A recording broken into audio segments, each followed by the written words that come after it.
ذرا سوچئے، آپ کے کمپیوٹر یا موبائل کی سکرین پر ایک ایسا تالا لگا ہے جس کے پیچھے $250 ملین یعنی اربوں روپے کا خزانہ موجود ہے۔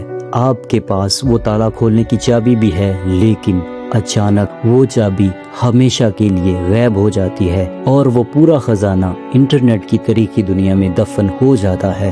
یہ کسی مووی کی کہانی نہیں، بلکہ کرپٹو کرنسی اور ٹریڈنگ کی تاریخ کا وہ سب سے بڑا اور سچا معمہ ہے جس نے انٹرنیٹ کی دنیا میں کوہرام مچا دیا تھا۔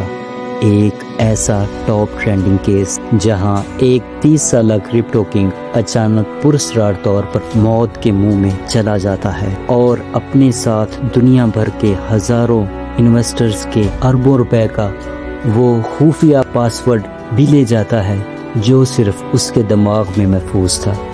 لیکن اصلی سسپینس تب شروع ہوا جب تفتیش کاروں کو پتہ چلا کہ اس کی موت کے پیچھے کچھ ایسے نشانات ہیں جو یہ اشارہ کرتے ہیں کہ وہ شخص شاید مرا ہی نہیں ہے۔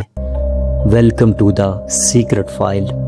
یہ کہانی کینیڈا کی سب سے بڑی crypto currency exchange company Quadriga CX اور اس کے نوجوان بانی جیلڈ کاٹن کی، جسے لوگ کرپٹو کی دنیا کا جادوگر کہتے تھے۔ سال 2018 میں اس کی کمپنی اتنی کامیاب ہو چکی تھی کہ کینیڈا اور دنیا بھر کے ہزاروں لوگوں نے اپنی زندگی کی تمام جمع پونجی یعنی بٹ کوائن اور ڈالر اس کے پاس انویسٹ کر رکھے تھے۔ جیلڈ کاٹن ایک انتہائی سمارٹ انسان تھا۔ اس نے سیکیورٹی کے نام پر ایک ایسا نظام بنایا تھا جسے کرپٹو کی زبان میں کوڈ والیٹ کہا جاتا ہے۔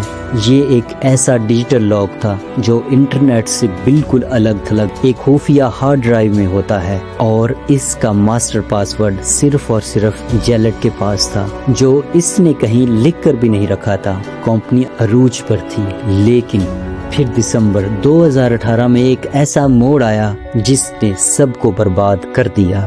دسمبر 2018 میں جیلڈ کاٹن اپنی بیوی کے ساتھ ہنی مون منانے اور ایک یتیم خانے کی مدد کرنے کے لیے انڈیا کے شہر جے پور آتا ہے، لیکن وہاں پہنچنے کے ٹھیک 9 دن بعد اچانک اس کے پیٹ میں شدید درد ہوتا ہے اور اسے ہاسپٹل منتقل کیا جاتا ہے۔ ڈاکٹرز کے مطابق اسے کورن ڈسیز نامی ایک پرانی بیماری تھی جس کی وجہ سے اس کے دل کی دھڑکن رک جاتی ہے اور وہ صرف 30 سال کی عمر میں دم توڑ دیتا ہے۔ جیلڈ کاٹن کی موت کے ٹھیک 1 مہینے بعد اس کی بیوی دنیا کے سامنے یہ ہولناک اعلان کرتی ہے کہ جیلڈ مر چکا ہے اور اپنے ساتھ اس کوڈ والیٹ کا پاسورڈ بھی لے گیا ہے۔ اس کا مطلب یہ تھا کہ لوگوں کے $250 ملین اب ہمیشہ کے لیے بلاک ہو چکے تھے اور دنیا کا کوئی بھی ہیکر یا کمپیوٹر اسے دوبارہ ریکور نہیں کر سکتا تھا، کیونکہ کرپٹو کا بلاک چین نظام یعنی پاسورڈ کے بغیر ہیک کرنا ناممکن ہے۔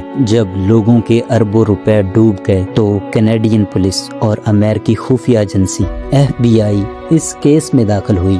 جب انہوں نے جیلڈ کے لیپ ٹاپ اور فائلز ہسٹری کی ریسرچ کی تو ڈیجیٹل دنیا کا سب سے بڑا فراڈ سامنے آیا۔ پتہ یہ چلا کہ جیلڈ کاٹن مرنے سے پہلے ہی لوگوں کے کرپٹو کو اپنے ذاتی اکاؤنٹ میں ٹرانسفر کر کے دوسرے ٹریڈنگ کمپنی میں ہار چکا تھا، یعنی وہ کوڈ والیٹ پہلے سے ہی خالی ہو چکا تھا۔ صرف یہی نہیں، انٹرنیٹ کے ماہرین نے جب جے پور ہاسپٹل کے ریکارڈ دیکھے تو وہاں جیلڈ کے نام کے سپیلنگ غلط لکھی ہوئی تھی اور اس کی موت کا سرٹیفکیٹ مرنے کے محض چند گھنٹے بعد ہی جاری کر دیا گیا تھا، جو کہ عام طور پر ممکن نہیں ہوتا۔ لوگوں کا شک یقین میں بدل گیا کہ جیلڈ نے اپنی موت کا جھوٹا ڈرامہ رچایا، اپنے چہرہ بدلا اور وہ اربوں روپے لے کے کسی گمنام جزیرے پر روپوش ہو چکا ہے۔ انویسٹرز نے آج بھی کینیڈی حکومت سے یہ آفیشیل اپیل کر رکھی ہے کہ جیلڈ کی قبر کو دوبارہ کھود کر دیکھا جائے کہ اس کے اندر واقعی جیلڈ کا جسار خاکی ہے یا صرف مٹی۔ یہ معمہ آج ڈیجیٹل ٹریڈنگ کی دنیا کا وہ زندہ سچ ہے جو ہمیشہ سکھاتا ہے کہ انٹرنیٹ کی چمکتی ہوئی دنیا میں جتنا بھی بڑا منافع نظر آئے، اس کے پیچھے اتنا ہی بڑا گہرا اندھیرا بھی چھپا ہو سکتا ہے۔